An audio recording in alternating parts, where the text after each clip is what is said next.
philosophy for me is, in the game, every time you pull the trigger, make it feel like the weapons that are in real life. It's important that everyone on our team, whether you make the weapons, do animations for the weapons, do VFX or design them, understands what it's like to feel the guns. So going out to the firing range is important for everyone to try and understand what we're replicating in game.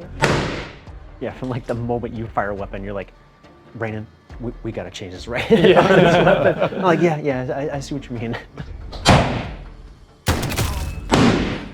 Translating the look from someone else shooting or you shooting into the feeling of like a game, that's really hard.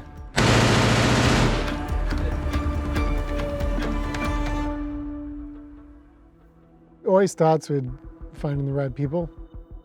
And I'm always amazed by the weapons team.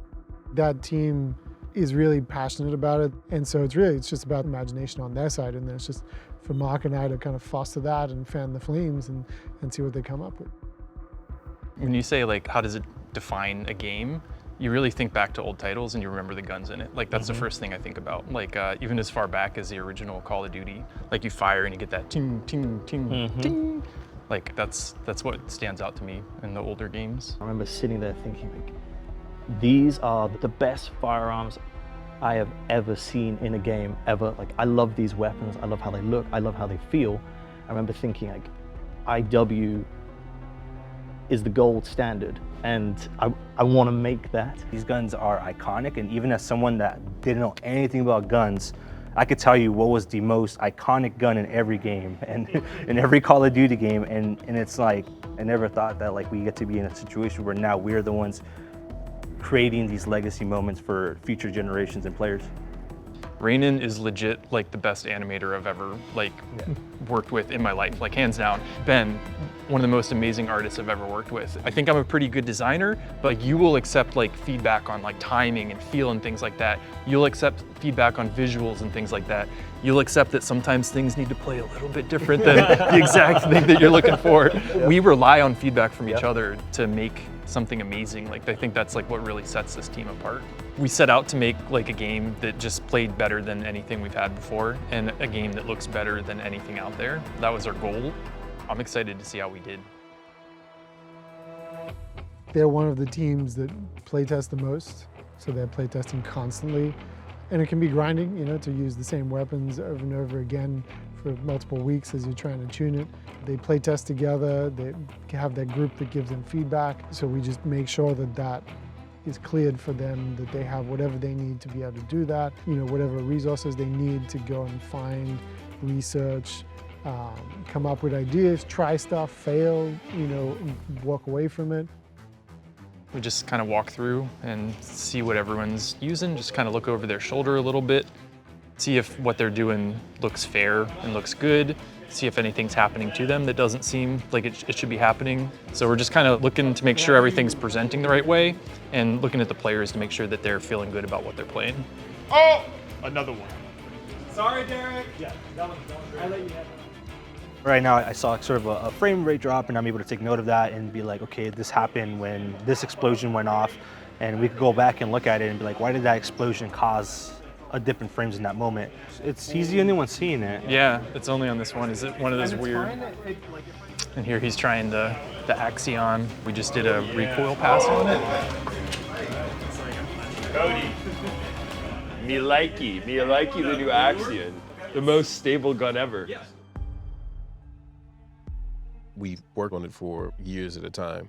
And then when we start the next one, we're thinking about what can be new. We start with like, we need the right mix of assault rifles, SMGs, snipers, shotguns, like what does each category need in order for that category to feel strong? And so that's where the weapons team, like they're always researching, they're always finding new things. I'm always in awe that they have more ideas every time in the box of like, hey, I didn't get time to do that last time, let's do something that I've been wanting to do for a long time. We constantly push ourselves. We're constantly saying, what's next? You might spend 30 hours with a gun, you might spend 1,000 hours with a gun. So having a little thing that makes it fresh, makes it different is really cool for people. I think it comes down to just like obsession is the word. Yeah. It's just that like every detail, every step of the way, we're like, how do we make like this one thing better? Sometimes I'll go and record some of those motions myself. I'll study them. I will use that mocap station, and like I'll do some of these motions and pantomime them or do them for real. I'm like, oh, I didn't realize that I do that thing. Like, how can I capitalize on bringing that small detail into my craft now? One of those things is the muzzle effects. For our guns to feel good, that has to be in our game. Like that's like a given, right? But it can't have a negative impact on gameplay. So we developed a really cool system that makes it so you get all of the muzzle flash that you want, and we cut a hole in it, like right where you're looking, right where the target's at, so you don't lose line of sight with what you're trying to shoot. I know I'm excited for the new hipfire changes. That's a big one, right? Yeah, like huge one. So first, how would you describe bloom in a game? Like, what is bloom? Ah, man, I think it's just uncontrolled randomness. Like, this is a huge change. Yeah. This is actually probably one of the biggest changes I've experienced in our engine in any project we've worked on. Like, you attack and the game literally rolls the dice and it says, you hit here. Yeah. That's like one part that's pretty weak about it. The other one for me is that it doesn't look right at all. Like, when Rainin makes an animation for us, the last thing he would do is have the gun recoil like this and have bullets just randomly go off in different directions. It really feels like, how do we not do this sooner, right? You have more control of your weapon than ever before. You're not gonna get randomness, you're not gonna lose gunfights because of an unknown element that you have no control over. Like, you're gonna live and die by your decisions and your skill level. There's depth of field. Depth of field in real life is actually important to shooting. It helps you when you're shooting a gun.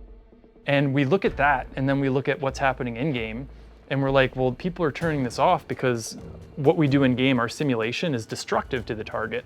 When it blurs outward, it's actually degrading the quality of what you're trying to shoot at. So we're like, can we replicate what it does in real life? But it feels awesome. We talk a lot about making the game more immersive. Like, the goal for Modern Warfare 4 is to really like put the player like in the boots of their operator, make it feel like they're really behind their gun. The framing of the weapon, the movement of the player. We don't just look at the gun moving around on the screen, but we think past the camera and we're like, how does the player's body move when they're doing that thing? Situational awareness. You walk up to a wall now and you're trying to peek around cover. The weapon will actually pull back into the chest, and that feeling, that immersion that I get. So that's one that you look at it and you're like, oh yeah, the gun's like moving around and making room for my body. It's insane, the complexity to it, but the results speak for themselves because it looks so natural that you're like, that's got to be animated, right? But it's not. It's all numbers moving in real time, and it just feels so good. So I think really looking at every detail with a fine-tooth comb is what makes our weapons stand out. Some of the classic guns, they're like, okay, here's how we're going to innovate or change its character from last game or tweak it or do all the rest. And then this idea of Apex attachments came along to help guide them towards, okay, you have this gun, you're making it as awesome as it can be, and then what's the twist? What's that little spice you're going to add to it at the end? I would say every attachment had a healthy amount of debate behind it because we're like, is this good enough? Can we make it better? There's some that maybe stand out a little bit more than others. The core nature of this gun is it's a single action gun, so it's a slow rate of fire revolver. This was a way to flip that and make it a super fast firing thing with a cool animation. You can run in, pop, pop, pop, get the quick fires off, and then when someone's coming around the corner, you can ADS and you can get the very accurate long range shots on it. This is one that's definitely like bringing new behavior to the game. You have a underbarrel rocket launcher that's laser guided. You fire the rocket and you basically tell the rocket exactly where to go. So you can fire it up in the air and you're like, land here.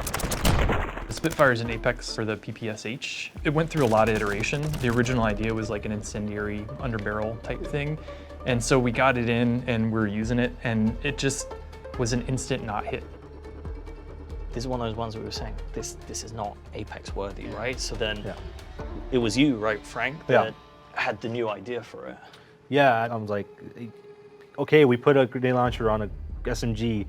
I guess that's cool, but I'm like, what if it shoots fire instead? For me, it was kind of interesting to explore stuff like area of denial and like, hey, I have this extra tool, and then gave my feedback and then wait for these guys to do another iteration of it. It just kept getting that back and forth until you finally get to that like sweet spot of like, okay, let's just go for it.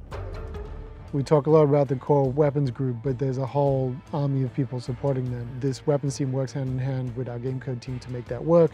The rendering team's always helping with like scopes and constructive depth of field. So really it's about the whole studio knowing that these are our main characters and that we have to support this team making the most awesome shit and add to ourselves every time.